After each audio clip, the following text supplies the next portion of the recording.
Don't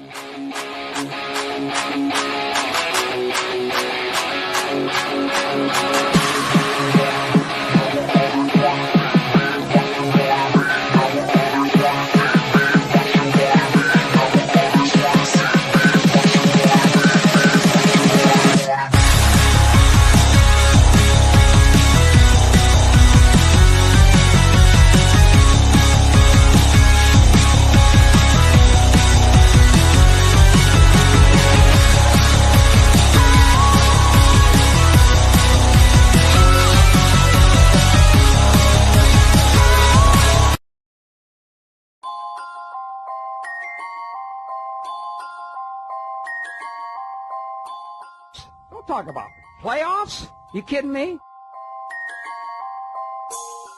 Not a game. We talking about practice. We thought they were, and we let them off the hook.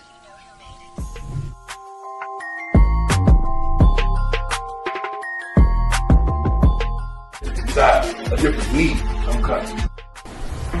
I'm flat out coming.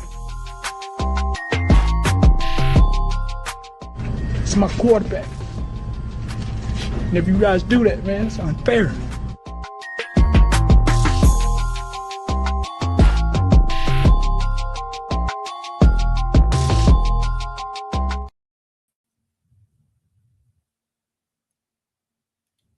There we go. Hello, everyone, and welcome once again to another edition of the Sports Report Podcast. I'm your host, Mr. William D. Morgan.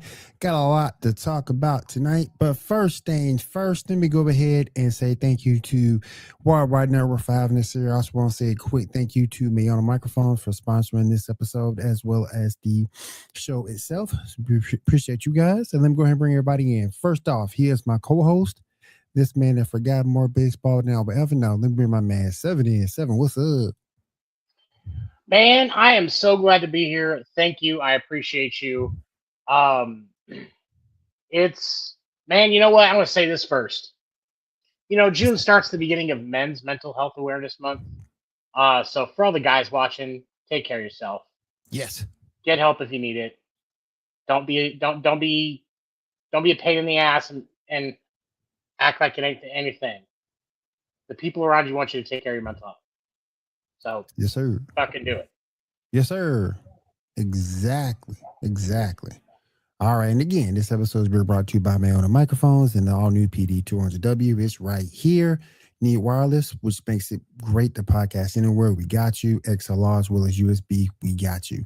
Let me go ahead and bring in the next person in this merry group. Let me bring my man Ando in. Ando, what's up? How are we doing tonight, guys? How you doing, bro? What's up, buddy? We need to stop and talk. 7 is very serious, right? We need to take a moment, take a deep breath, and realize how important men's health is, right? After all, fucking Myles Garrett took his health very fucking seriously when that motherfucker went to L.A., not just for better vacations, but to get out of fucking Cleveland. That motherfucker had mental health on his mind when he got traded this morning. But we're going to get into that. Yeah, thanks for bringing me on today, guys. Greatly love it. But yeah, for real, take care of your mental health, gentlemen. Let's go.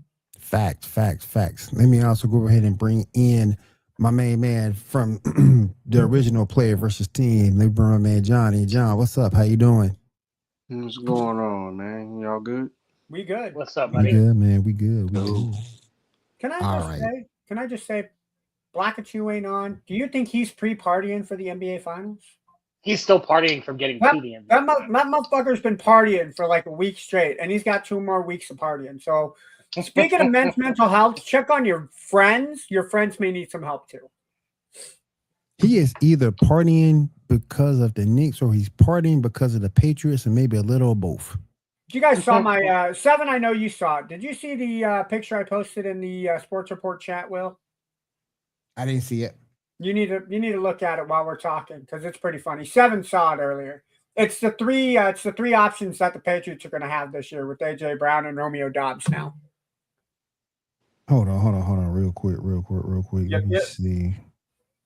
I got a whole bunch going on right now.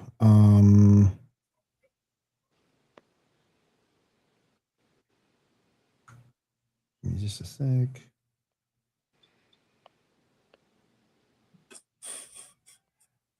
Oh my God. Ah, Oh my gosh. it's hilarious, right? It is. It is, yeah. I found that one and I was like, dude, that's funny. That's too funny not to share. All right. Let's go ahead and get to talking about what's going on here. First of all, as you can see in the title, Myles Garrett has been traded to the LA Rams. Oh boy. This is going to be crazy for the NFC. This is good. That defense already go get defense, maybe suffer a little in the secondary, but they fixed that. Now you get one of the best pass rushers out there. I'm sorry, one of the best? You can argue that he's the best pass rusher in the NFL. Oh, you could, but you also I think he is. But you also have others. You also have others. TJ Watt ain't no joke. So, but that's why I say one of the best. But yeah. Tell me what you think, guys. Seven, I'll start with you. I think and what Answer the Call said in the comments, Rams to the Super Bowl. I think so.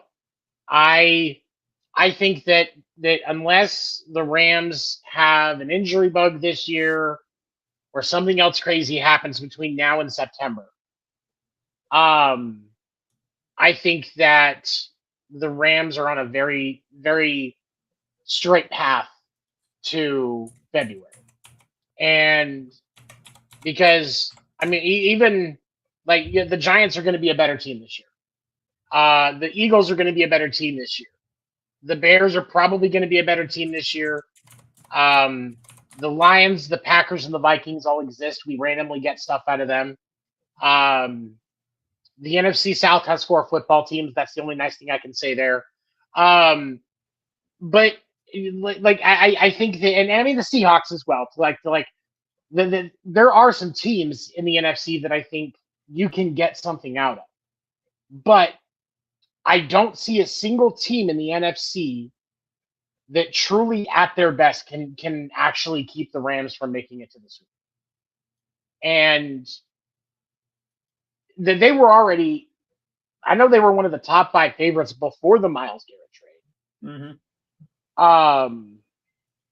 So I mean, this is definitely a case of the rich are getting richer, especially when your sacrifice is Jared Verse and a couple of picks.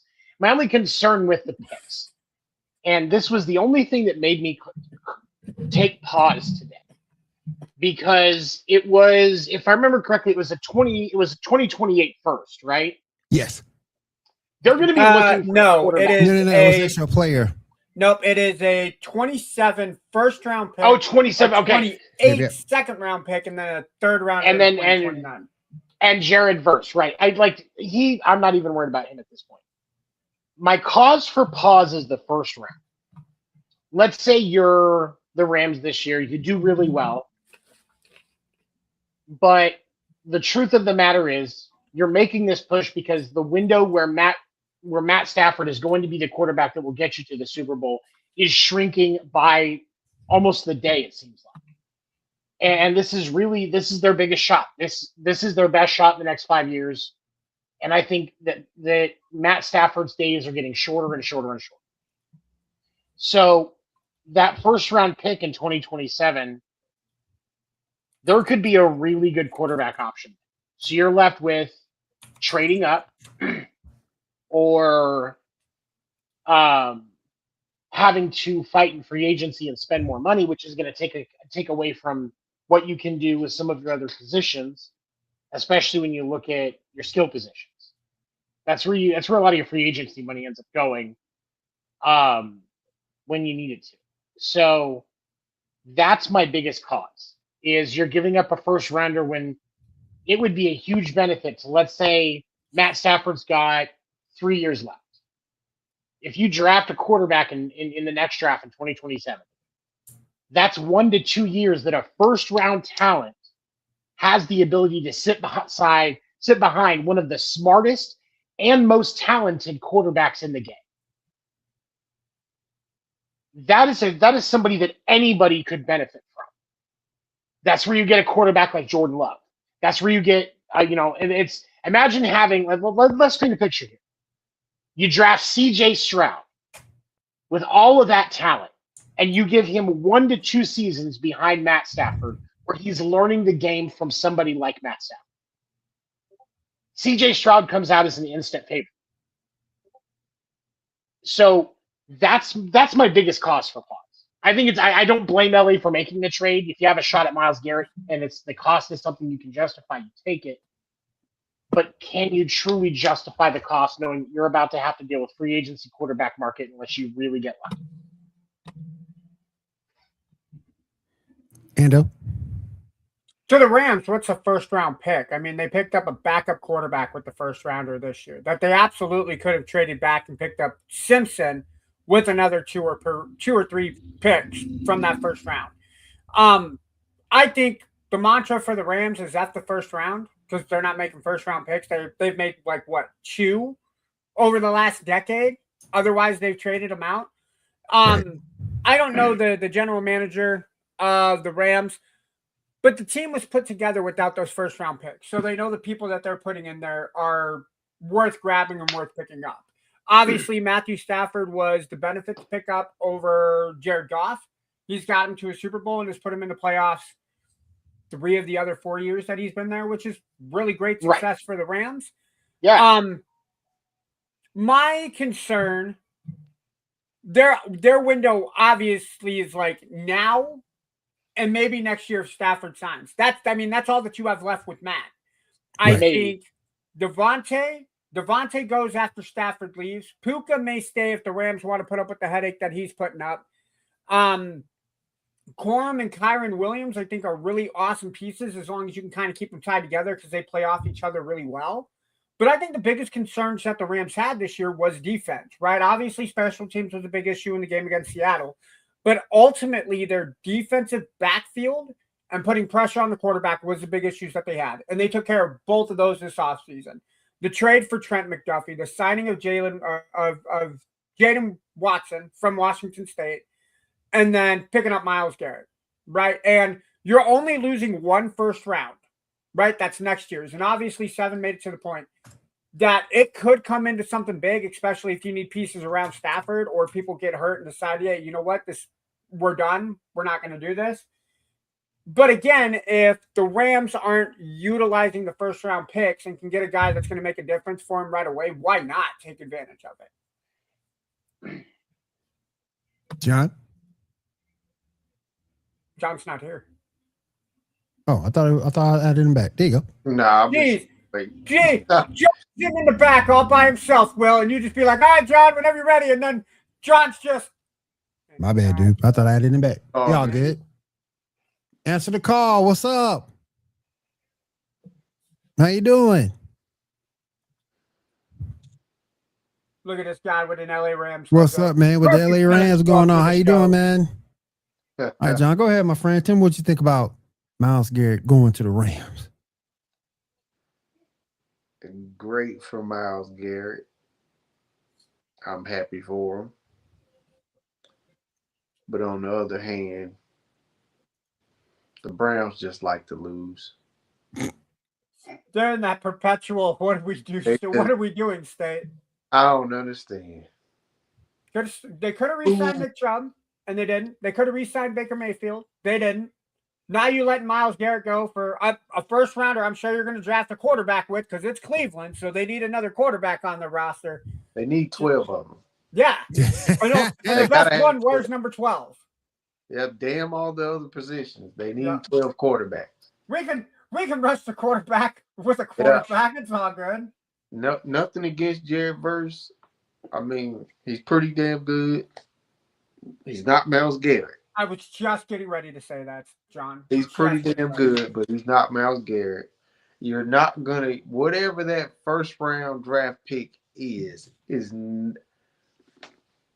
a 99.5% chance he's not Myles Garrett. Did you pull that out because Garrett wears number 95? So you went 99. Yeah, Garrett's number is I fine. was about to say 98, but I was like, no, let's go a little further. Yeah. Let's go a little further. Myles Garrett is generational. You're not gonna get another him. And you can argue Myles Garrett in the process of that because he gets the chance to contend for a Super Bowl because he puts them back over that edge just as Aaron Donald had them over that edge. Yeah. He makes everybody else around him. He makes everybody else's job easier on every level of the game. So kudos, Myles Garrett. I'm sorry for Shedeur Sanders. How the defense is going to suck again. So Shedeur is thankful that he is not the star quarterback of the Arena Football League. I think he's got bigger fish to fry. Does it suck that they've the linchpin of their defense is gone? Yeah. But the rest of there is so many holes in the rest of that team that the presence of Myles Garrett is almost moot. And it's crazy to say that. Because when you don't have really any other you don't have enough true talent around a player. Yeah. You're not going to get anywhere anyway. And it's like you can't expect Barry Sanders to carry your offense to a Super Bowl when you don't give them any competent players around it. Nope. And that's exactly what Detroit did to Barry Sanders for his entire career. Yeah. He had some decent receivers with Herman Moore. He just never had a competent quarterback and an offensive line that played along with them. Exactly. And that's kind of the thing. And that's kind of the trade-off. And so, like, for the Browns, I understand why. Because that first-round pick next year, you're probably going to be spending it on another quarterback. But worst case scenario, you're using that because let's say, even if LA just gets to the NFC Championship, let's say that they fall to Philly in the NFC Championship, that's still easily a 27th or a 28th pick. Mm-hmm. You can trade that for somebody that's wanting to grab a player before they fall to a team that is in front of them in the second round. Yeah. Mm-hmm. So I think that Cleveland can get a lot out of that and probably turn that pick into a couple of picks. Yeah, but like I said, that's Myles Garrett is a defensive player that can play in any era of football on defense. Mm-hmm. For sure. Like he's the prototype, man. Like that's you give up a defensive player, a sack leader. Like yeah, no, and it doesn't. I think with the Rams, now teams, not only the offensive and defensive coordinators of the teams going up against the Rams the week before, they're going to be sleeping in the same bunk at this point because now you got to worry about the high-powered offense of the Rams, and now you got somebody that's going to put pressure on the quarterback with Myles Garrett there. On the flip, go ahead, Seven. I was going to say, think about this really quick because I was just looking at this. These are the three quarterbacks that are going to see guaranteed Myles Garrett twice a year. Mm-hmm. Jacoby Brissett. Yep. Feel for that man. I feel for that man. Yep. Brock Purdy. Yep. He'll be hurt after the second game. And after the second well, no, hold on, because they meet week 1 in Australia. So yeah. Guaranteed. And then Sam Darnold. Yeah, Sam Darnold. I was blanking his name. I could see his fucking Beavis looking head. But for all three of those guys have to see him twice a year now. And Seattle's line was okay, but Darnold spent a bunch of time under pressure. Idiot. Especially in the Super Bowl. Jacoby Brissett can't read at least the defense. I'm not sure he can actually read it all, but like he at least I can't was read a about to defense. say that, but I'll let you have it. I wasn't gonna steal your And then you get to Brock Purdy, and I think that their offense is probably the most dynamic. Yeah. But that offensive line still obviously can't do enough. So he went from he actually has less competition now for getting to the quarterback. Like this could be a all over again. I could see him setting the record. I could see him getting putting pressure on is Derek Thomas's record, right, with most sacks in a game. Yeah, 7 of them because he got it against David Craig in Seattle. Yeah, I think he did it twice. Yes, he did. I think it was only once. I think he got 7 in one and 6 in another. Okay. Oh, you know what? It's what I'm here for, boys. Right. It's what I'm here for. You're probably right. You're probably right. Statistics and redheads with big boobs. That's what I'm here for. But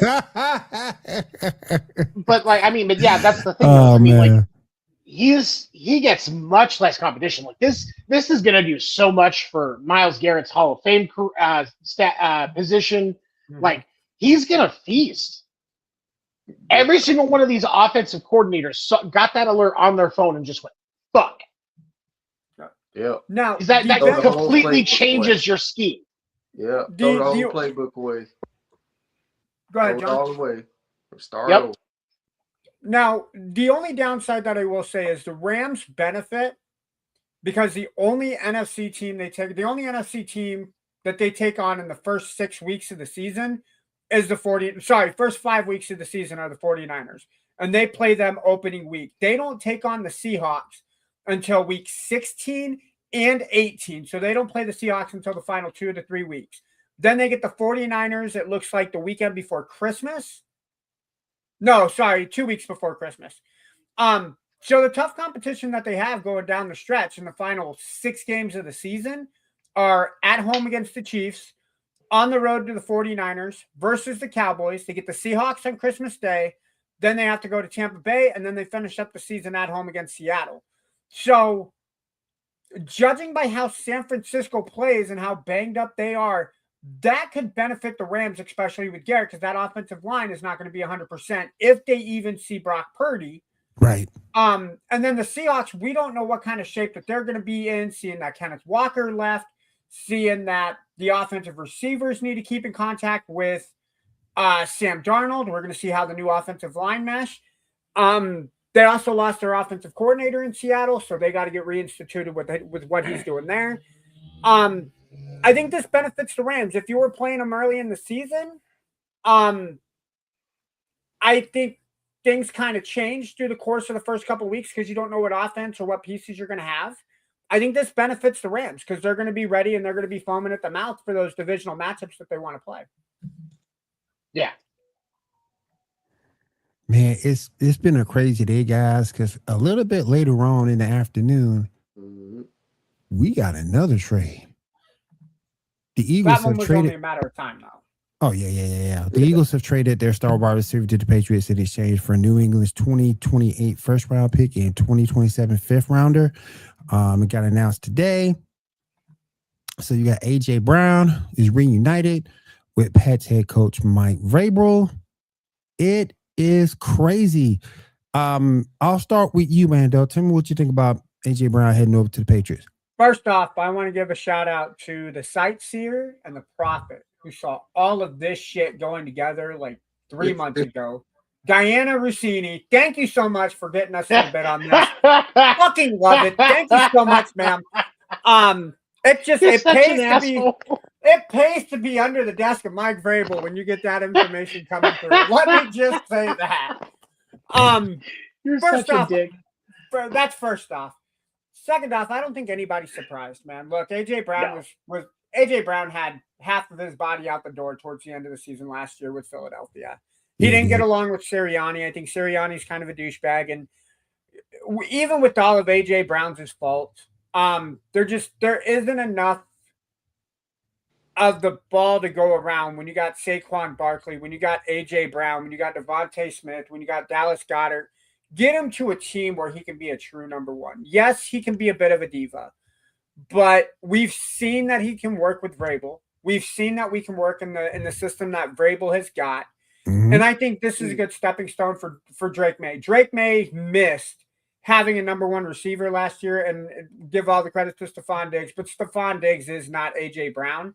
If you would have given me Stephon Diggs like 5 years ago, we can absolutely discuss who's the better receiver. But I think right now A.J. Brown gives more to the Patriots than Stephon Diggs does. I like the move. I think on paper it does amazing stuff for New England. And the fact that they're only giving up one first-round pick, and that is 2 years from now. Yep. So if Yep, they do yep. have a falling off year, That's they still have a right. first round that they can pull That's up. right. So I like the move, and it pairs him up with Romeo Dobbs. Yeah, I like it. I think it's a solid move. Vrabel definitely got the win on that one. John, what you thinking, man? AJ Brown to the New England Patriots. As long as he leaves his tears and his divaness in Philly, they'll be all right. It's a really good trade for the Pats, definitely. Like Ando said, that's something they were missing. Granted. Uh-oh. Who's joining the party, Will? Uh-oh. What's up, bro? What's up? Yo. What? You just missed it. We're talking about A.J. Brown being traded from Philly. What's going on, folks? Chilling, man. What's up? Chilling. John, go ahead and finish up your AJ Brown take, then we'll go to Kyle. Yeah, like I said, Ando hit the nail on the head. Stephon Diggs, I don't like that bitch anyway.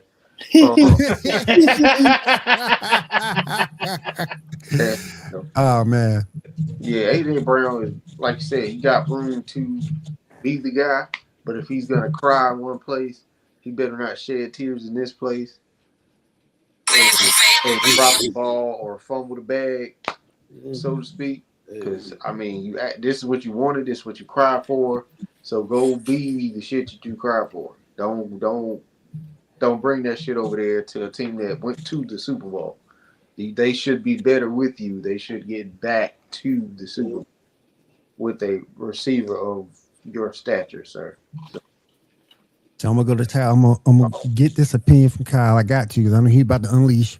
And then we'll go to 7. Go ahead, Kyle. I'm happy. I'm happy that the fact that he got sent to the Patriots, not a Patriots thing. I'm happy he got the hell away. Oh, no, not at all. Not at all. Not a Patriots thing. I'm happy he got away from it. But y'all know for the the majority of the season, when we got to the midpoint of the season, that was going to be the speculation anyway.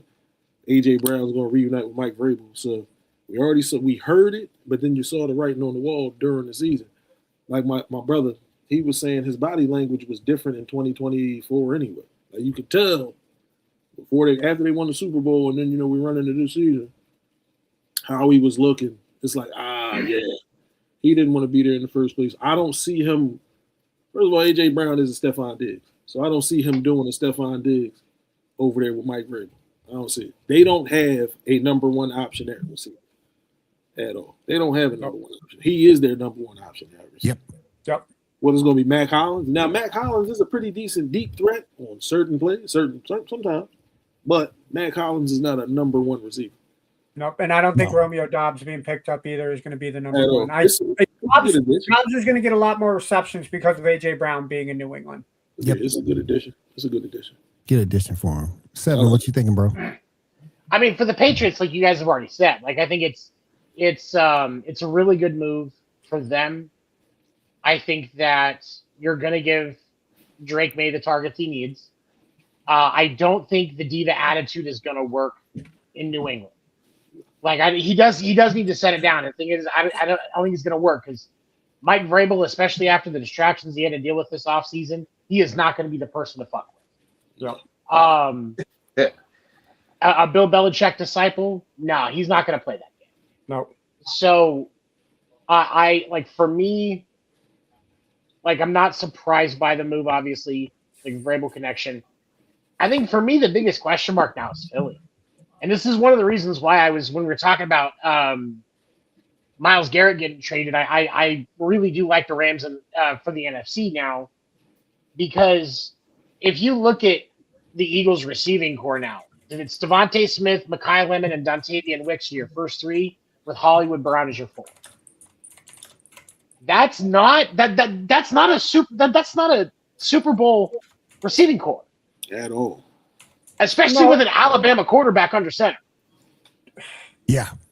Like, that's the thing for me. Like, they have their line. I will still say I agree with the fact that Philly has one of the best lines in the NFL because Jalen Hurts gets a lot of time to do what he's got to do, and I think it covers up for some of his mistakes. But he's not going to have the targets, and I get that he really didn't have them last year. But look at what happened look at what happened. So, for me, that's my biggest question mark. Is Philly going to be able to find a true number one now? But I hope Mekhi Lemon's going to be that number one. I'm going to argue. I think he will be the number one. Smith is going to be your number one. You don't need a solid number one when you got Saquon Barkley in the backfield. Because the offense that the Eagles typically run is you're going to run with Saquon Barkley, get him into short yardage situations, and then you have the play action and the RPO with Jalen Hurts, right? Mm-hmm. Very rarely, when the Eagles offense, as much as I hate to give credit to Nick Sirianni and that offense of Philadelphia, when that team is on point, they're never in third and long situations. When they run the Eagles offense that we are accustomed to them running, it is 2nd and 5, 2nd and 4, 3rd and 1. And when you got Saquon and when you got Jalen Hurts there, you don't need a deep threat, right? You keep Devontae Smith on one side, make him go streak on first down. If you run a play action on first down, you have Lemon, you have Wicks, and you have Dallas Goedert. And you're going to have Saquon and who's the running back that they just picked up from Jacksonville last year during the offseason? Tank Bigsby. You got those two guys in the back there. You don't need Smith to go deep. I mean, he's there as the deep threat, and I think that'll work. But I think this is an addition by subtraction for Philadelphia. You get the drama away from the team. Some people would call him a cancer. I don't know if it's that far. I don't know how bad it got in the locker room. But when you're reading a book on the sideline during a game, instead of it being the playbook or talking to your coach, there's probably some drama going on. But I think this is addition by subtraction for the Eagles. I think they'll be a better team this year. Yeah. It's probably going to be more of a team effort than this everything going to AJ and occasionally going to Devontae. It's probably going to be more of a team effort in that wide receiver room. You bring up a good point about Dallas Goedert too. He's still there. It's going to be interesting to see what they do when you playing fronts to stop Saquon. So it's going to be interesting to see what they do. But nobody was surprised by this move. Do you think this puts more pressure on the whole Diana Rossini and Mike Vrabel thing? No. I mean, there's enough pressure for Mike Vrabel already. He's all right. Yeah. I don't think it changed anything. I mean, until we get confirmation on the DNA test on if those kids are Mike's or not, I think really everybody's kind of just chill with everything. That's the only thing we're worried about at this point. Like, so we need more. We need more. We need more to come. We need more to step through. More gonna have to come out of retirement. You gotta come out of retirement. We need more to come out of retirement. Oh man, Mike, you are the father. Oh, I like I said, I like it. I think it's a really solid move, man. Look, Mike, you are not the father. Oh, Lord Jesus. Oh, Lord Jesus. No, you know the baby's going to be Mike's. The baby's going to be sitting in the back room with a dip of spit in his mouth. You know it's going to be Vrabel's kid, man. Dylan, how you doing, man? My Bears better not be called Indiana Bears. Oh, by the way, did you guys hear the cover artist for Madden got leaked? Yeah, it's Caleb Williams. Yeah. Caleb fucking Williams. Yeah. Good for him. That's good for him. Hasn't he suffered enough? We're gonna find out. That's good for him. Like I said, I'm one of those people that ate crow last year. I thought he had a very, very, very awesome bounce back season last year. But to give him the Madden cover, no, give me an NFC. Hold on, an NFC championship appearance. No, they don't. No, that's not. No, it's Matt. You gotta understand. It's Madden. That stuff don't mean anything anymore. I look at it like this: Saquon was on the cover, right? Saquon didn't get hurt at all last year, but he didn't have the numbers he had the year before. Nope. Nope. Hit it 7. what I want to see about that is I want to see the list of athletes that said they didn't want to do it. There's no way he was their first choice. No, it probably wasn't. It probably was. It was. I'm gonna say probably what's the name from Seattle. He was an option. Kenneth Walker. Darnold. No, Jackson Kenneth Smith-Njigba. Yeah, That's the yeah. Kenneth Walker probably was an option. Yeah. He probably was definitely an option, but it would have been a conflict because again, he won with Seattle. What are you going to put him on the cover in the Seattle uniform for when he plays for Kansas City? Right. They did that with Brett Favre, though. When Brett Favre retired in 2009, they put him in a Packers and a Jets jersey. They did both copies. Also true, but everything is digital now. Most people don't buy. Yeah. Physical copies anymore. Let's say most people. A lot of people still buy. No, I'm all digital, man. Yeah, Bears should be at Arlington. Bears should be at Arlington Heights over Soldier Field. But at the end of the day, with him being on the front, is he still what he did towards the end of the season and in playoffs? Yeah, he's going to. Those are the expectations he has to meet moving forward. Yeah, agreed. Yeah. Well, with him being he's on the cover. It's cool with him being on the cover. Now they do those multiple editions. You got the standard, the deluxe, and then another one. He'll probably be on one, and then somebody may be on the other two. They'll probably have like an anniversary edition with somebody else on it. Yep. Which version is going to come with his favorite shade of nail polish?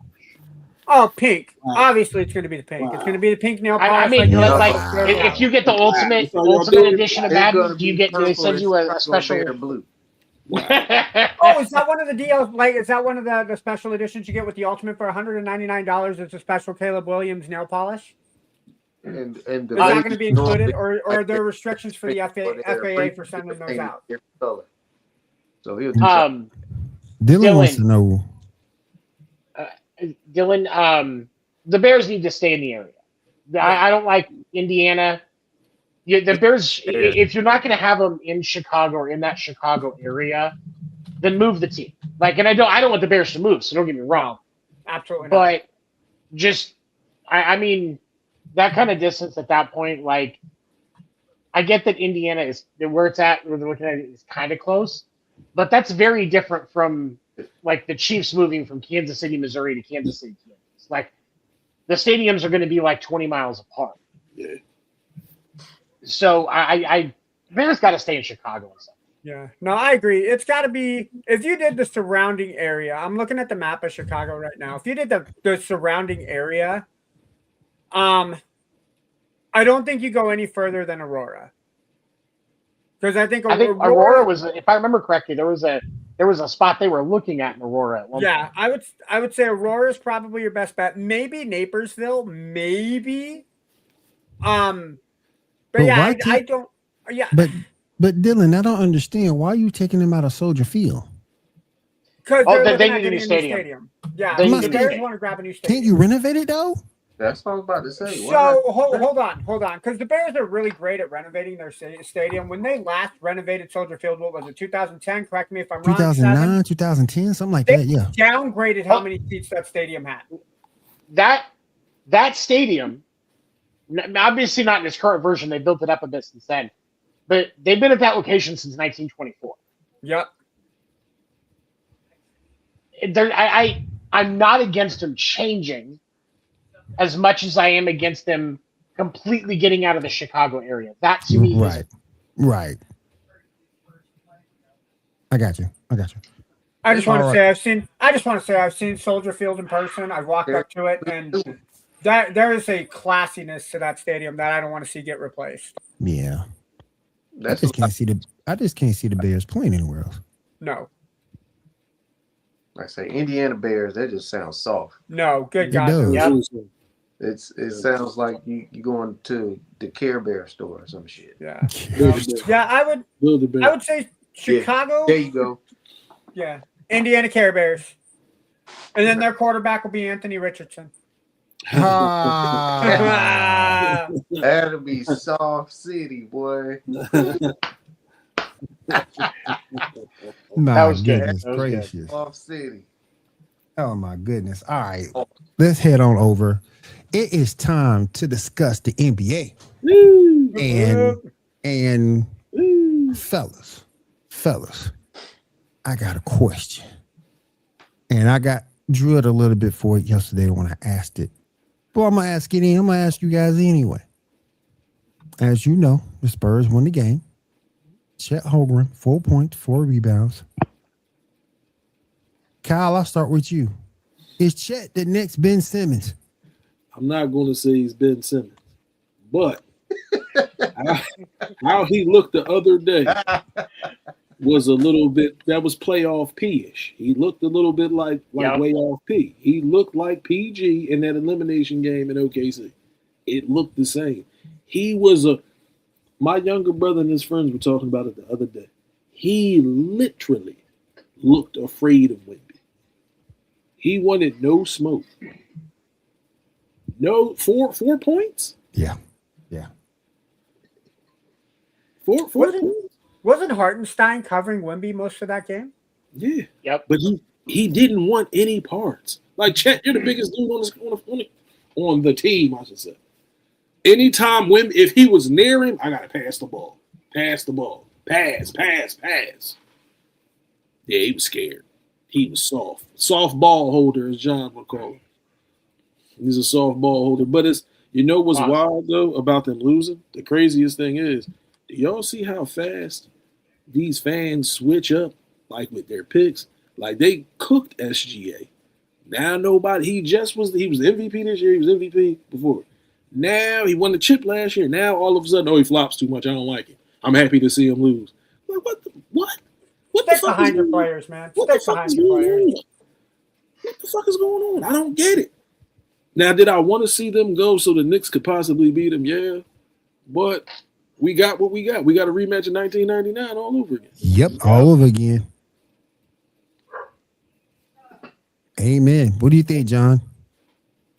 Yeah, we just created a new city, and Chet's the first person in it. Soft City. Yeah, he's soft. When like you said, when we got the ball, Chet want no parts of it. He got dunked on in the game. He was like, "Oh, yo, that was the dunk. That was nuts." Yeah, that was crazy. That shit sent him right to the city. That was crazy. Straight to the soft ball holder city, bro. Like that, it sent him straight over there. And I'm like, yo, man, but I mean, granted, shout out to the Spurs for hooping as a team. Yes, sir. They destroyed them as a team. Like it wasn't one person. It wasn't just Wemby. It wasn't just Castle. It was Vassell. It was shout out to Dylan Harper, man. Like for real. So That was San Antonio Spurs basketball. Mm-hmm. That was really San Antonio Spurs basketball. Yeah, straight up. That's team basketball. That's Tim Duncan, Tony Parker, Manu Ginobili. Yeah.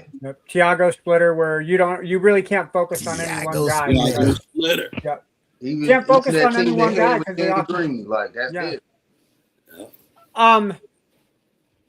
I'm going to say he's not Ben Simmons because Ben Simmons didn't make it to a conference finals, yet alone an NBA finals. But Chet definitely was not the way Chet should have been. I will definitely agree with that. I actually just think that this did just come through jokingly. Charmin did announce that Chet Holmgren is the new spokesperson for Charmin's toilet paper because he's that soft. So we should be seeing new commercials with they make that in Soft City. Yeah, no, he's gonna be one of the new voices of the Charmin Bears on those new commercials that they talk about. It's not gonna be Mom. It's gonna be live action version of Chet Holmgren now in the commercials. He in that city painting painting your boy's fingernails. Yep. Nah, man, I just think the Spurs had a really good game plan for it, man.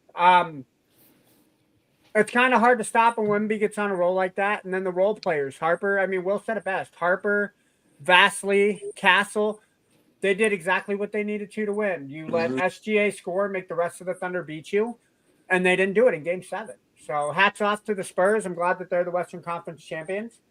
And I think if I remember right, I think they have the Spurs as favorites to win the series. I'm looking up the odds right now. Definitely Game 1, they have the Spurs by 4.5. But I'm still going to go with the Knicks. I think the Knicks still win it in 6. I got to wait till I see Game 1. I got to wait to see Game 1 before I can make a pick. No, Can't do it, Kyle. Kyle, that's what Philadelphia 76ers do. They wait until game 1 to determine the series. Well, They listen, don't do that, all right? got to do it. Nah, Yeah, be a man, Kyle. Put on your man pants and tell me who's going to win the series, I man. got to do it. I got my man pants on. Look, I got my big boy pants. I got my big boy pants. I got my big boy pants on too. Oh shit! I almost broke my. See, I got my big boy pants on too, Kyle. Hey, Ando. Yo, it's all good. I did the thigh, not the groin. I did the thigh area. So. No, I'm gonna come right out. I'm gonna pause. Right, pause. No, I'm gonna come out and say it. I think it's gonna be a good. I think first 4 games of the series. If the Spurs, I think if the Knicks can keep it 2-2, I think it'll be 6. But again, I'm gonna go. I think the Knicks win it in 6. I'm gonna stand by it. Mark it now. Ando said Knicks in 6. I agree with that. 7. When I think about what happened with Chet Holmgren, the thing for me is I have flashbacks to the Suns postseason run in, what was that, 2021? When they lost to the Bucks in the finals? Right. And my thing is, like, because, like, if you look at DeAndre Ayton, if you look at Chet Holmgren's stats, like, just on a real basic number throughout the postseason, he averaged like 15, 8, and 1. During the regular season, it was like 17, 8, and 1, almost 2. So, like, for me, I think about this as I really feel like there's a DeAndre Ayton comparison here. But what I'm struggling with is, like,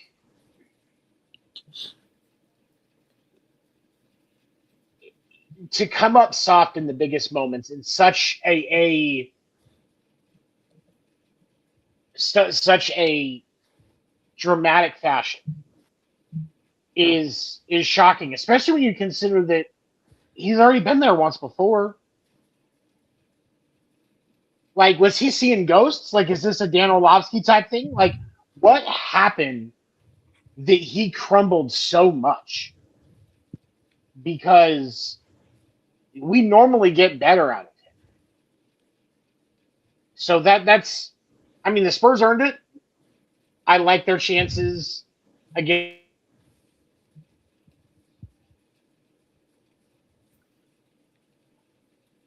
It froze. I just think that because Ando, so you say you have Knicks in 6, right? I like the Knicks in 6. Why 6? I was going to say the sweep, but I think the Spurs are too dangerous of a team I think they're too. I think the Spurs are too deep for the Knicks to take them out in 4. And I said this, I think it was last week on the show, that every other series that has gone 7 before the Knicks have played them, the Knicks have swept, right? So the Knicks swept the 76ers after Boston and Philadelphia went to 7, right? Detroit and Cleveland both went to 7 after their first round series went to 7. And then the Knicks swept the Spurs, or the Knicks swept the Pistons. And I said it last week, if the series goes to 7, it's going to benefit the Knicks. I think the Knicks will have the rest, and the Knicks will have put so much pressure into beating the Thunder. If the Spurs come out sloppy, come out not distracted, but worn out, it's going to benefit the Knicks. The Knicks have a very fast-paced offense, and even though Wemby, for the guy his size, can move the way he does down the floor, I like how the Knicks are going to roll. I think the Knicks will take game 1. I think the Spurs will get back into form game 2, and then definitely not time traveling. Traveling to New York, I would say Game 3 goes to New York. Game 4 could go Spurs, and then you go 2-2 back to San Antonio. I just something is telling me the Knicks are going to take it in 6. Damn, I don't understand your question. What are the odds underdogs make SGA operation games? So, Underdog had an ad that they pulled where they were. I didn't see that. Okay. Yeah, so who did it? Rashad McCants pulled it out on the show. Okay. Cool. Like I said, I think this is good for the league. I think it's good for the league that you have going to have a new champion. No one's gone back to back since the Warriors, and I think this is good. Fuck the Knicks. I'm going with Spurs. Hey. I'm going with Spurs. Fuck them. Wait, why so much hatred for the Knicks? Will, I'm a Bulls fan. Okay. Fuck the Knicks and fuck the Heat. I hate them both. They're rivaling tonight. I'm a Bulls fan. Dude, that's 30 years ago, man. That's 30 years ago, bro. Let it go. We in the 2020s. Let it go. Let it go. Don't let it go. I hate John Starks. I hate John Starks. He never won a title. Don't hate him. He never won a title. I hate him. Hate him too. I hate him with a passion. I hate him with a passion. How much money were you putting on John Starks in Game 7 of the '93 Finals, bro? Listen, I'm just saying. Hate John. Hate him. Dude, do you guys hear the hatred Patrick Ewing for John Starks? Much respect for Patrick Ewing. That dude put money on John Starks scoring 25. Listen, much respect for Patrick Ewing, but fuck him. Fuck his knee pads. Yeah. Fuck him and his knee pads. Exactly. Fuck him and his knee pads. Fuck him. His elbow pads are way worse than his knee pads, bro. Fuck him. Oh my gosh, man. No, well, it is the 2020s. We don't need to be hating you. Well, we got so many problems in Chicago. Look, we got a quarterback that paints their nails, right? We got a front office that still ain't decided who our head coach is. Listen, bro. We can let the Knicks and the Heat. Look, the Heat have gone to 2 finals in the last 6 years, and they ain't won nothing. Fuck the Heat, right? They're gonna get theirs eventually. Fuck them too. Ruin Derrick Rose's damn. Ruin Derrick Rose's damn championship opportunity. That was the 76ers, and that was more Tom Thibodeau than the 76ers. And the only Tom Thibodeau too. Fuck him. Hold on. The only reason that he was like that is because the NBA had an NBA shortened season. Listen. Right? So really, if anything, we need to say fuck David Stern, because David Stern is the one that was the money grubby bastard who said we need more money. About it though. But listen though, the thing about it though, man, look, respect Patrick Ewing. One of the greatest centers of all time. Respect Patrick Ewing. Fuck him in the knee pads though, but respect Patrick Ewing. And the elbow pads. Elbow pads too. Yeah. Respect Anthony Mason.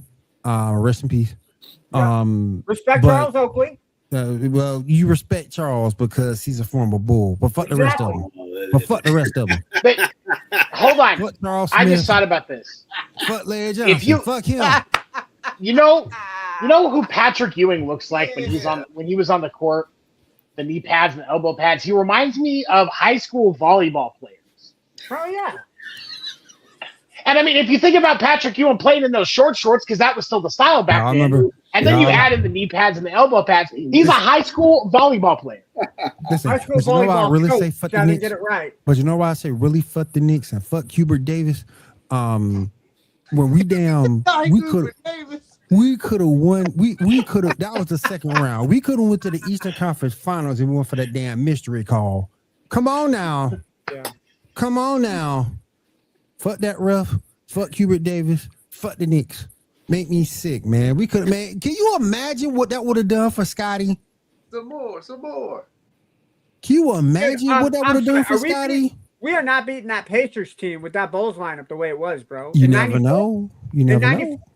And then we definitely, dude, we ain't beating the Rockets without Jordan. No, we ain't beating no. Who are we gonna go? Bill Cartwright. We could have beat the Pacers. We could have beat the Pacers and made it to the NBA Finals. No, we would have lost to. You don't think so? All right, after that first ass whooping. Yeah, no. Jordan would have been back to start the season. Like, nah, my boys need me. I got to take this basketball or baseball jersey off. My boys need me.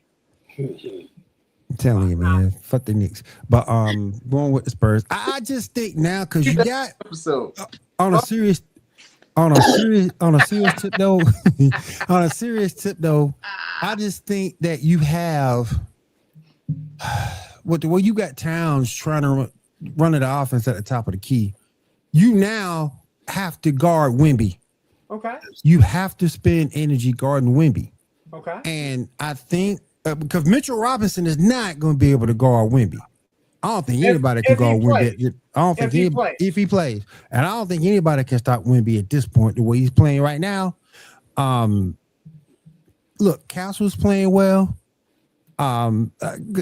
Look, De'Aaron Fox, if he can come back and give you anything, I just think that even though they went through a tough 7-game series, I think that toughened the mantle, so to speak. And I think the Spurs get it. Look, them boys young, and they can run. But the smart thing that San Antonio was going to do, because their coach isn't dumb like Cleveland's coach. Yeah. And leave James Harden on the island with Jalen Brunson. Yep. Yeah. Devon Castle going to go out there and get him. Yeah. Yep. And the thing that I've seen most of the season, if you have a bigger guard on Jalen Brunson, he does not play as well. No. He'll may get 20, 25 tough baskets because he's a really good player. Mm-hmm. But he's not going to go for that. They're not going to let them switch every time they want them to. And just depending on who else is out there, whether it's Vassell, Castle, they can guard him. They're going to play tough defense. Right. Look at the tough shots they made SGA take. Oh, yeah. Brunson he's not going to be the predominant player that he was in the past few series with. Like I said, no.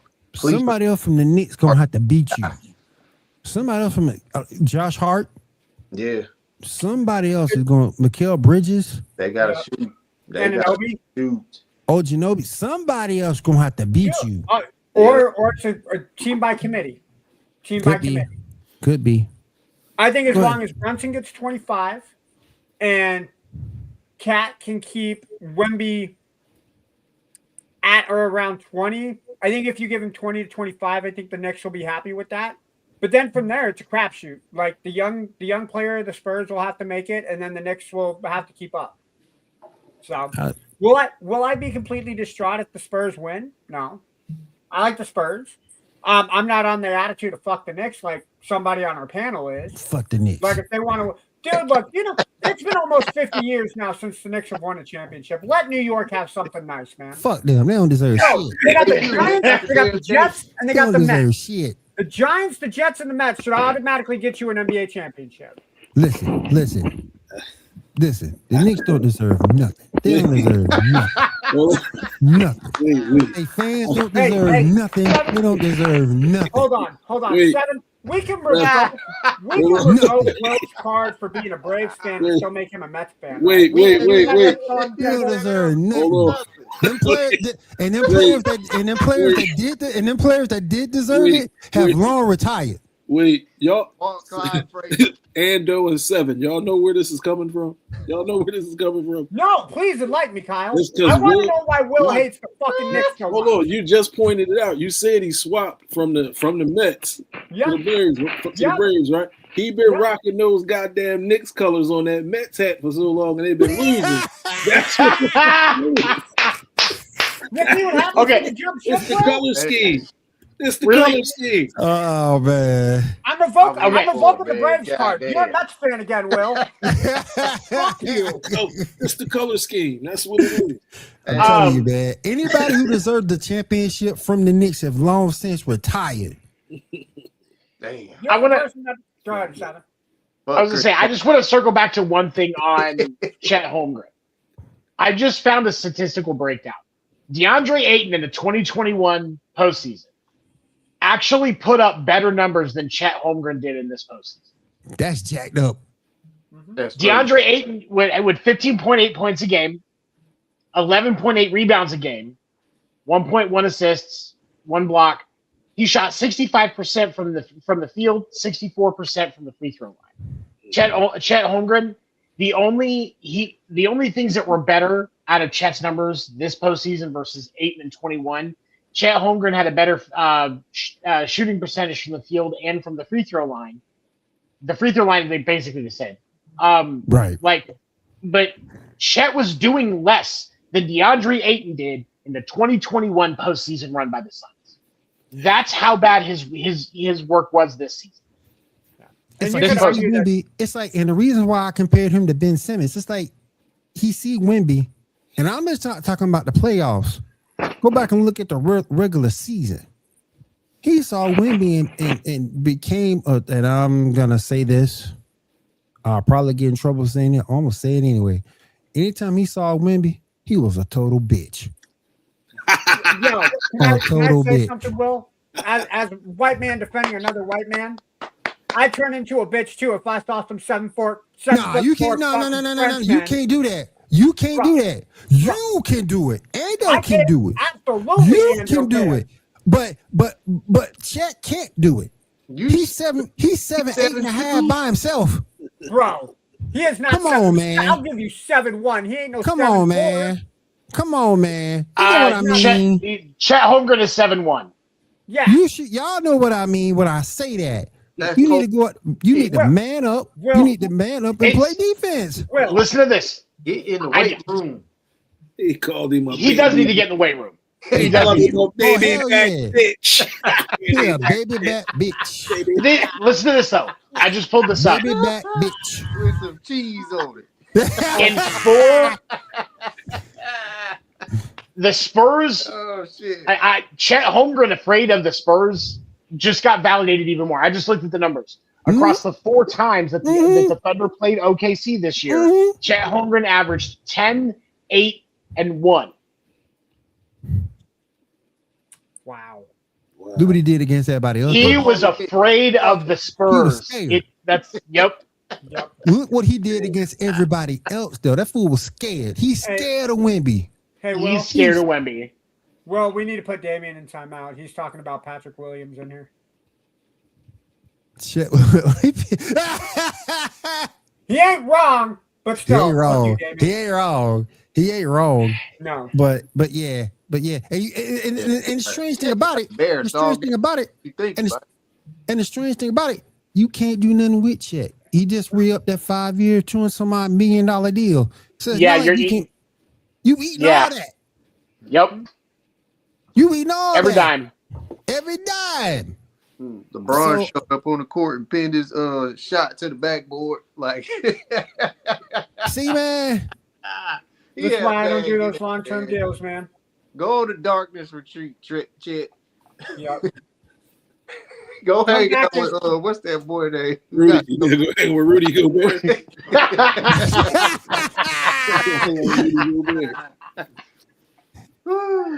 Man, holy shit. Okay, so he's 7'1". How much does Chet weigh though? Hold on, I got it in front of me. He weighs 208. 208. That's it. God, Jesus. He needs to have at least 50. He needs to have at least 25 more pounds. That boy need of nothing but muscle, bro. That boy need to have some more bricks in his pocket or something. That boy needs some. Damn. No wonder he's scared of Wemby. Like oatmeal for breakfast. Like, first of all, only oatmeal. Like that gets some meat on your bones real quick. You know what I'm saying? He need to start drinking some eggs. Yeah, I was gonna say like oatmeal and like you're eating 3 omelets a day, brother. They're gonna need some grits. Drinking these some grits with the sugar in it. Fuck grits, Will. No. No. Nope. Hold up, man. No. It's a texture thing for me, man. I cannot do God damn it, Ando. It is a texture thing. That's almost hate speech in front of 3 black guys. I'm just gonna throw that out there. Bro, I stand by what I said, man. Damian, you wrong for that, man. No. Oh, come on. Fuck out of here. Wrong for that. Come on. You wrong for that, man. Oh my goodness. But yeah. But here's the scary thing. You probably won't get rid of Chet. But they can't. With the way that team is structured and with the draft picks that they have, there've been some conversations of maybe them getting Giannis. That could be interesting. They got the capital. They got if the I'm cap. the Thunder, I like Hartenstein as a defender. I'm not giving up Hartenstein. And No. it's easier to justify the money that you're losing on Chet when you trade him as part of the Giannis deal, because you're gonna have to eat money. You don't have a choice. You're going to eat money regardless. Yeah. If you're getting Giannis, and you can, if by sending Chet in that deal, you could probably keep at least one or two of those picks. Mm-hmm. And so that still puts you in a good position to have those that capital. So I don't hate that for either team. Yeah. So who y'all getting rid of, Chet or J-Dub? Chet for sure. Yeah. I mean, J-Dub, I saw the question to ask him, but bro, you gotta be available. You talking about you do. It is a possibility they could have won with you. Yeah. But you gotta be available, dude. You ain't been available most of the year. Yeah. Bad hamstring at all. But again, it's gonna be interesting to see. Me go around, get everybody pick. Fuck the Knicks. I got the Spurs, and I got the Spurs in 6. Ando, you got the Knicks in 6. I got the Knicks in 6. Hold on. I gotta run this like somebody we know. Ah, shit. Cell phones, hair combs, something alone. Knicks in 6. Knicks in 6. A pixie stick, a river stick. Spurs in 6. Dynamite stick. Dynamite stick. Spurs in 6. No, Kyle, who you got, man? All right, if I got to pick, I don't want to pick. You can't wait until after game 1 now, Kyle. You gotta do it. We gotta do it now. Okay, so I'm gonna go piggyback off of what Ando said. Due to the fact that the Spurs went to this game 7 and the Knicks had all this time to rest, I think the Knicks are going to have the momentum because they are fresh. They are fresh. If the Knicks steal game 1, that's right, Damon. Fuck the Knicks. I got the Knicks. I got to go with Ando. Knicks in 6. I got to do. John. I agree with everybody. 6. Spurs. Got Spurs in 6. 7. I thought you were going to say I agree with everybody. Spurs in 7. I really thought you were going 7. Spurs in 6. Speaking of 7. Spurs in 6. 7. Who you think, man? You're the tiebreaker here. It's Knicks in 6. If it goes to game 7, the Spurs will take it. Yeah, it's tough to call. I'll give him that because the Knicks are playing well, but I just think the Spurs are gonna have that number. Spurs, yeah. I'm gonna say this will probably be the best finals we've. This will be the best finals we've had in the last 6 years. This will be a great finals. Yeah, it will be a great. It should be way better than that Lakers Heat bubble ring that LeBron got. Yep. Fuck him too. But anyway, hold on, though. Yeah. Oh, man. Can't argue with that. Can't argue. Fuck him too. I have to say you're not far off because, like, you think about it. What 2021 Suns and Bucks is not. That this is better than that. Yeah. The bubble ring definitely better than that. Yeah. Nuggets and Heat followed. Yeah. Nuggets and Heat. That was okay, but it was almost predetermined. I didn't think that was as much. It wasn't anticlimactic. Yeah. Then you had Jimmy Butler tried and failed. Celtics and Warriors. Yep. Celtics and Warriors. Then you had who was between the Celtics? It was Celtics and Mavericks. Yeah. Celtics and Mavericks. Yeah, that's what's up. Yeah. So I would say Celtics and Mavericks is probably up there. Yeah. But I think that realistically, was because of the hatred that Boston had towards Kyrie after he left. Yeah, there was some storylines in that one. So I would say that arguably that one has to be the closest. I'm not going to say that it's past this, but I would say that's probably the closest. I would argue last year I think was, in my opinion, I think last year was the better one. And I think you can argue had Halliburton stayed healthy in that game and not popped his ACL or his Achilles, I think it would have been a better game. And not that it was a bad game to begin with, but yeah, it would have definitely been better. I would say he got them there. And the absence of Halliburton is why I would put that the last year's third. Yeah, because it's like I feel like the one with the Mavericks was just so much it was so much more competitive and entertaining to watch. Yeah. If Halliburton had been there, I would completely agree that it was better. Yeah. Almost certainly. But without him, I can't. Yeah. It's gonna be should be a good series again. Yeah. Always got to go against the Knicks. Now, real quick, Seven, do you have anything in the world of MLB? Yes, there was something that came up today that I saw. While you're finding that, Seven, I do want to announce that the NBA today announced the passing of Rick Adelman, former head coach of the Portland Trailblazers and Sacramento Kings. Man. Two of them. I think they said he died at 79. But yeah, that did just come through today. I'm pulling that. Yeah, age 79, Hall of Fame basketball coach. Yeah, the current father of Nuggets head coach David Adelman, 79. Cause of death has not been determined. He did win 1,042 games as an NBA coach, which is 10th most in history.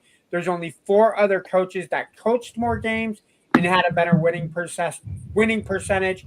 Those being Pat Riley, Greg Popovich, Jerry Sloan, and George Karl. So very, very high regards as far as coaching acumen. Dude will definitely be missed. I loved watching the guy, especially in Portland, going up against the Bulls in the 92 finals. Jerome Kersey. Jerome Kersey. Terry Porter, boy. Yeah. That was a squad, man. Yeah. Okay. Nice little squad. Holy shit. Kevin Duckworth. Mm-hmm. That little. Yep.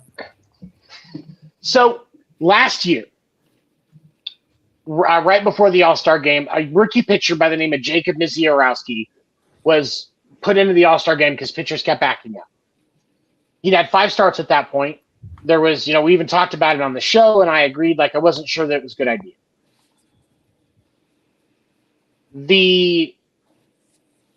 This year, in the month of May,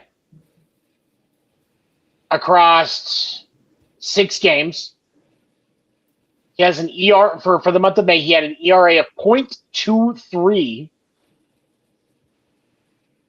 He only walked 1 batter the entire month. He had 20 strikeouts, while only a total of hold on. He had 6 walks. My eyes fell to a different line. He had 57 strikeouts across the 38 innings pitched. So that means that's flirting with 2 strikeouts an inning. Every inning that he was on the field. Batting average allowed was 109.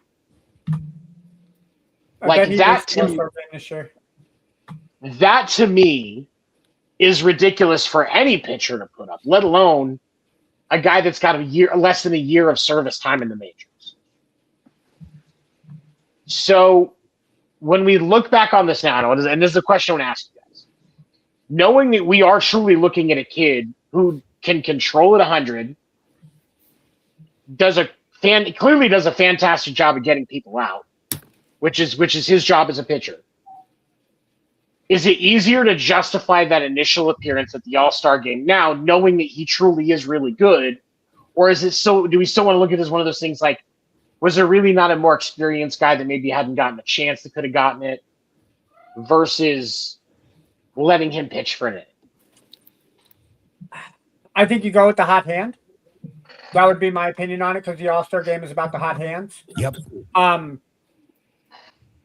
Yeah, that's what I would say. Go with the hot hand. He proved himself.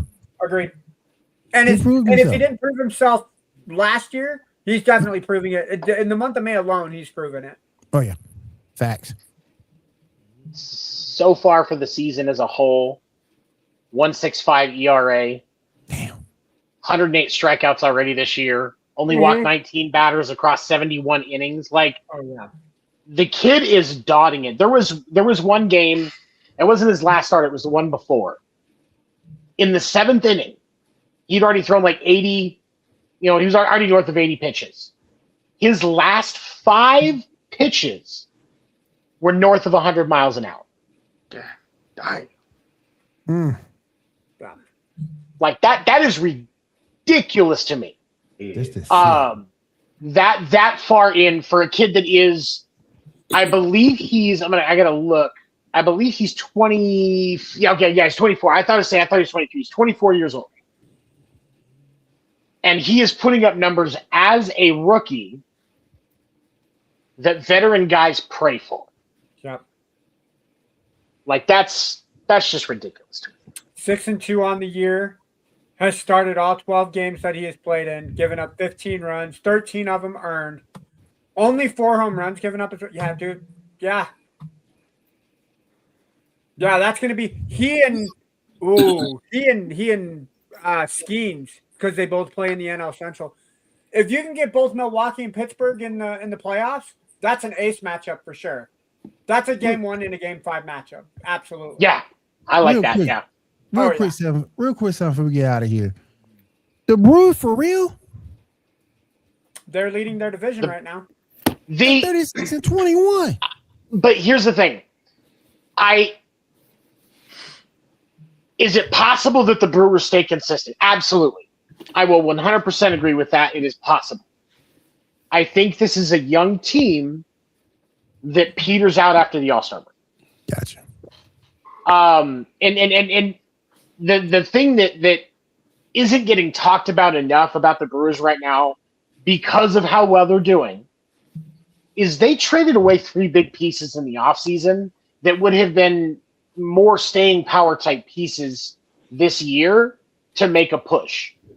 So for me, I respect what the Brewers are doing this year. Don't get me wrong, but I don't think they're quite there yet. I think it's going to be next season before they can really have any staying power. Gotcha. I definitely believe the NL Central is theirs to lose at this point. Up 5.5 games in a division where everybody is still at or above 500. It's first off, it's their division to lose, so I hope they don't get any injuries or anything like that. No.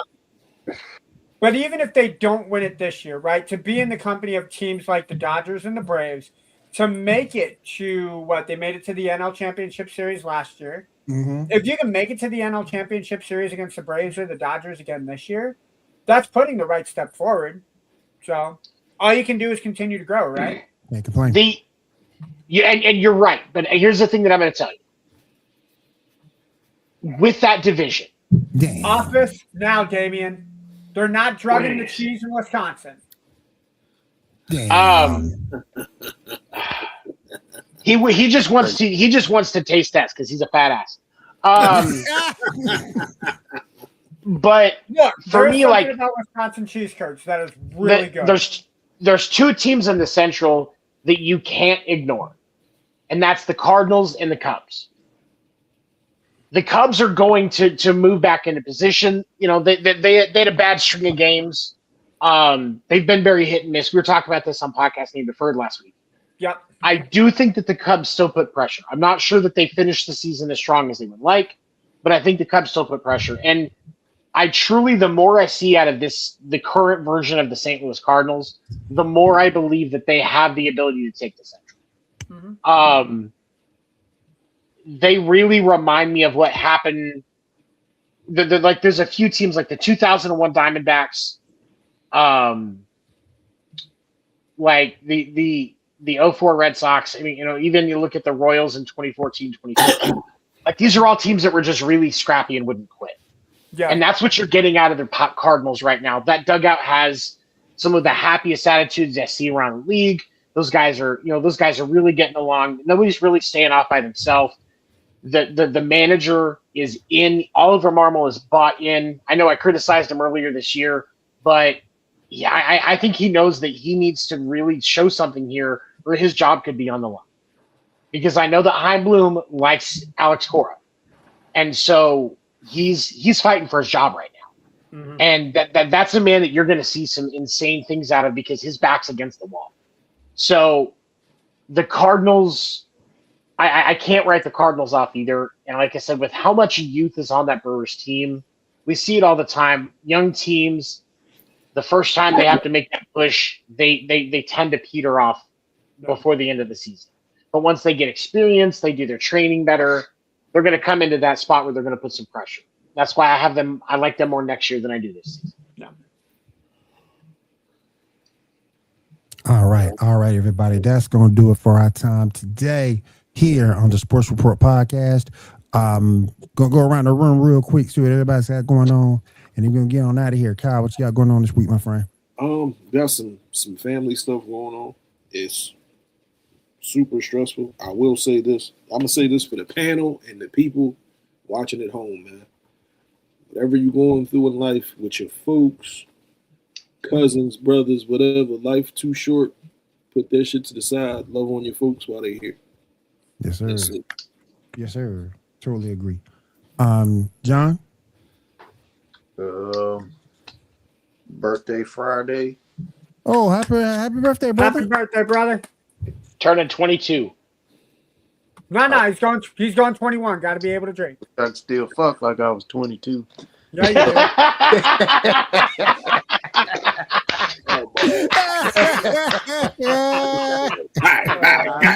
Bang. Oh, God. Oh, man. I'll be 35, man. Still a youngin'. I got Still a youngin'. Juneteenth concert in a couple weeks. So Oh, nice. There you go. Yeah. Ando. Hopefully not working by myself like I did today. That totally kicked my ass. But no, Wednesday I'll be on the podcast Name Deferred with 7, provided that I'm not, suspended for actions unbecoming today. I guess I'll get my HR notice tomorrow morning when I come in. Otherwise, work normal for the week. And barring any unforeseen circumstances, you guys will see me Saturday on the Geek Gauntlet podcast with our boy Will. Yes. And wrapping up with 7. Podcast Name Deferred Wednesday. Check out the morning and every day on the Podcast Name Deferred Facebook page. We, there's been a lot going on with baseball. This is a really good time of year. June, you're going to see a lot of teams to show you who they really are. And it's going to be interesting to see how things look at the end of the month. I am also working. It should be out by the end of next week. I have been writing another 30 Reasons to Live series. My hope is to get a bunch of recording done over the next few days into this weekend and hopefully have everything shared out within the next week or so once I can get through mastering and everything like that. For those of you that don't know, I also have a podcast, mental health podcast called First Generation Dad. One of the things I created was a few years ago, I did a thing called 30 Reasons to Live. 30 Reasons I'm glad I didn't take my life when I was suicidal, and music that helps me when I'm struggling. I had some inspiration to do another series, to do a second round. My goal is just to share reasons that I'm glad I didn't take my life when I was suicidal, and hopefully help somebody that's struggling to find reasons to come up with their own. Because June is Men's Mental Health Awareness Month, and that shit matters. yeah. The lack of emphasis on men's mental health in this country is one of the reasons why 92% of violent crimes are done by men. We want to change that number. We take care of our men and mental health. So I'm just going to try and do my part and help that. So we'll share that out. Please support that if you can. I appreciate it. And we're gonna try and make an impact. Will, what about you, man? What you got going on? Just chilling, relaxing. In the throes of looking for a second job. Got some things coming up I need to take care of. But other than that, just chilling, man. Chilling, creating, podcasting, doing everything here on Wire to Wire as well as Elite Sports and Entertainment Network. So yeah, just chilling.